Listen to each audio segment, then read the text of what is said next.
اعوذ باللہ من الشیطان الرجیم بسم اللہ الرحمن الرحیم اور جب سامعو سنتے ہیں قرآن پاک کو ما جو انزلہ نازل کیا الی الرسول رسول صلی اللہ علیہ وسلم کی طرف، اور جب سنتے ہیں قرآن پاک کو جو اتارا گیا رسول صلی اللہ علیہ وسلم کی طرف، ترا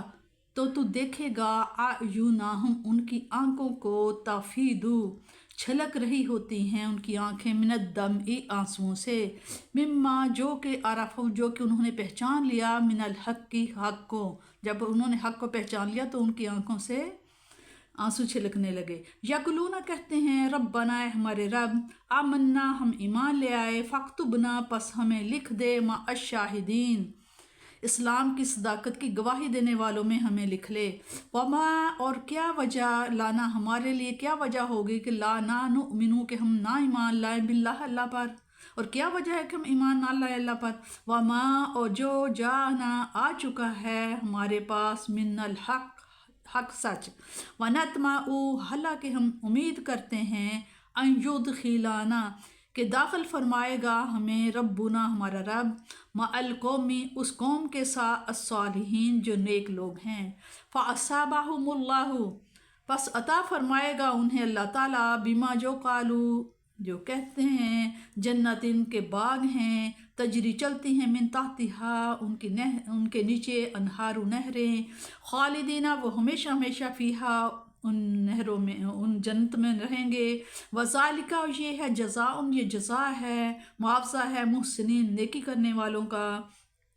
والذین اور وہ لوگ جو کفروا جنہوں نے کفر کیا، وکذبوا اور جھٹلایا بآیاتنا ہماری آیات کو، اولئک یہ وہ لوگ ہیں اصحاب الجحیم یہ جہنم والے دوزخی ہوں گے۔ حبشہ میں جہاں مسلمان مکی زندگی میں 2 مرتبہ ہجرت کر کے گئے، اسہامہ نجاشی کی حکومت تھی، یہ عیسائی مملکت تھی۔ یہ آیات حبشہ میں رہنے والے عیسائیوں ہی کے بارے میں نازل ہوئی ہے۔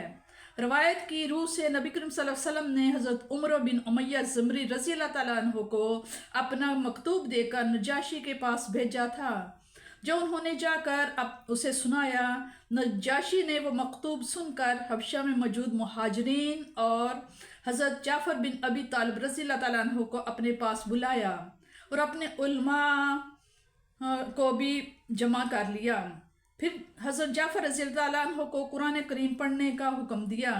حضرت جعفر رضی اللہ نے سورہ مریم پڑھی، جس میں حضرت عیسیٰ علیہ السلام کی اعجازی ولادت اور ان کی ابدیت اور رسالت کا ذکر ہے، جسے سن کر وہ بڑے متاثر ہوئے اور آنکھوں سے آنسو رواں ہو گئے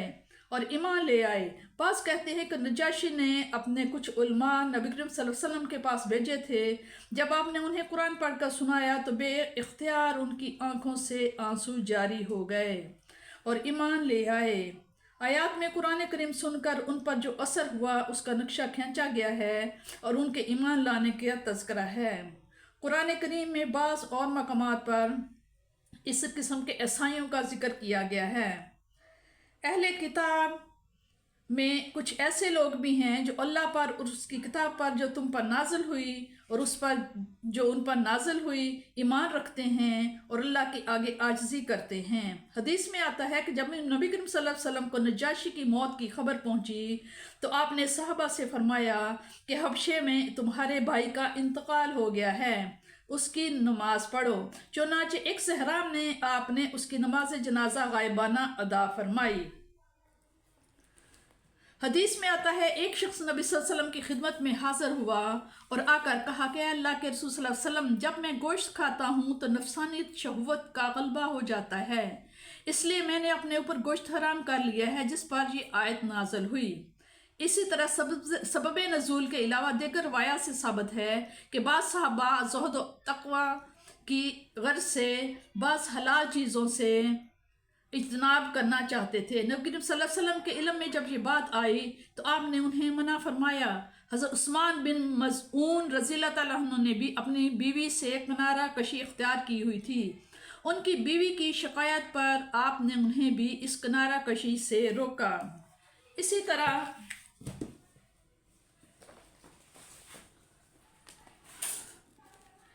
فرمایا رسول صلی اللہ علیہ وسلم نے کہ 2 قسم کی آنکھوں کو دوزخ کی آگ نہیں جلا سکے گی، ایک وہ آنکھ کہ اللہ تعالیٰ کے خوف سے روئی ہو، اور ایک وہ کہ اللہ تعالیٰ کی راہ میں یعنی جہاد فی سبیل اللہ میں حفاظت اور نگہبانی کے واسطے جاگی ہوگی۔